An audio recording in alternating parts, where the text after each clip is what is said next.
Hello to all, welcome back to my channel. My name is Ashi Verma और ये चल रही है हमारी 7 डेज सीरीज़, जिसका आज है डे 6। और आज मैं आपको दिखाऊंगी कि कैसे पूरा दिन बिना आपके पहले से सोचे समझे बिल्कुल अनप्रोडक्टिव जा सकता है। मतलब नॉर्मल दिखने वाला दिन बिल्कुल भी जैसा नहीं सोचा है वैसा चला जाता है। मेरा करंट अफेयर का एक लेक्चर कंप्लीट हो गया और अब मेरी बारी है इंग्लिश करने की।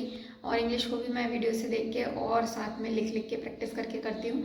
और अभी ऐसा लग रहा है कि वैकेंसी कब आएगी, मतलब सच में बहुत ज़्यादा वेट कर रहे हैं हम सभी इसका, लेकिन अभी आई नहीं है। लेकिन जैसी आएगी तो फिर हमें ऐसा लगेगा कि टाइम कम है, इसलिए मतलब टाइम अभी है तो पढ़ लेना चाहिए। बट फिर भी ऐसा लगता है ना कि जल्दी आ जाए, कब आएगी आएगी या नहीं आएगी, मन मन में ये तो रहते ही है।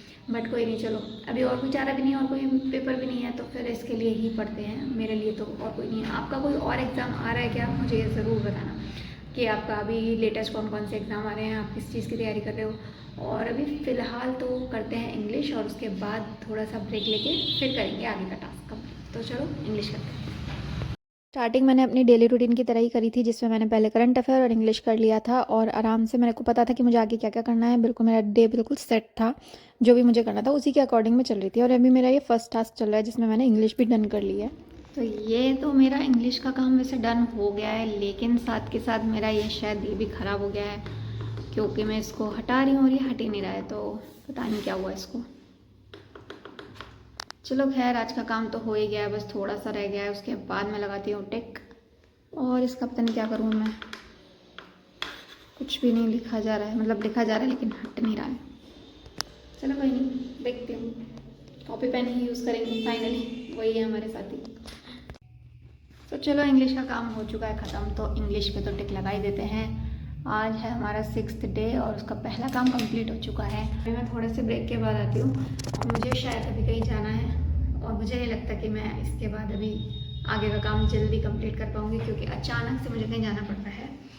तो 6th डे में मैं चाह रही थी कि कंप्लीट हो जाए जल्दी जल्दी से, लेकिन आज का टास्क कैसे कंप्लीट होगा ये तो मेरे लिए खुद एक बड़ी चैलेंज हो गया है। चलो कोई नहीं, मिलते हैं ब्रेक के बाद। मैं हो चुकी हूँ रेडी, लेकिन अभी मुझे कहीं बाहर जाना है, जिसकी वजह से मैं अपने आगे के टास्क कंप्लीट नहीं कर पाऊँगी अभी बहुत सारे। तो अगर मुझे तो फिर मैं करूँगी ज़रूर, और जैसा भी होगा बताती हूँ, लेकिन अभी मुझे जल्दी ही जाना पड़ेगा। तो मिलते हैं आने के बाद। और बस इसके बाद जब मैं घर से बाहर निकली तो उसके बाद से ही मेरा पूरा दिन का स्केड्यूल जो है वो बिगड़ना शुरू हो गया था। मतलब मुझे लगा था कि मैं थोड़ा जल्दी घर आ जाऊंगी और उसके बाद अपने टाइम को कैसे तैसे करके मैनेज कर लूँगी, लेकिन मुझे वहाँ से आने में ही 3 बज गए थे। उसके बाद मेरा 4 बजे ट्यूशन का भी टाइम था, तो मेरा पूरा का पूरा दिन जो है वो इन्हीं सब चीज़ों में लग गया था। आप में से कई लोग मुझसे पूछते हैं कि कैसे इस चीज़ को कंटिन्यू बनाए रखें, जो घंटे हमें पढ़ने हैं लगातार उसको कैसे कंटिन्यूटी बनी रहे।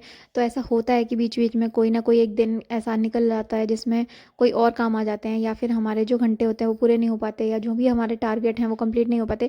तो मतलब मेरे साथ भी होता है, ऐसा बहुत ज़्यादा होता है। लेकिन हमें बस ये है कि थोड़ा ही सही, जैसे कि हमने 7 घंटे का टारगेट रखा है तो थोड़ा कम रख सकते हैं, जैसे कि दिन में 4 घंटे या 5 घंटे का भी रख सकते हैं। बस यह हमें बनाए रखना होता है कि लगातार चलता रहे काम।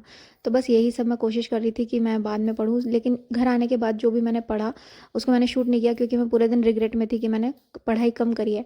तो बस मेरी शूटिंग आज की बस इतनी ही थी, क्योंकि मेरा पूरा दिन बाकी का वेस्ट हो चुका था। तो बाकी मैंने ट्यूशन व्यूशन पढ़ाने के बाद अपना जो पढ़ा उसको मैंने शूट ही नहीं किया।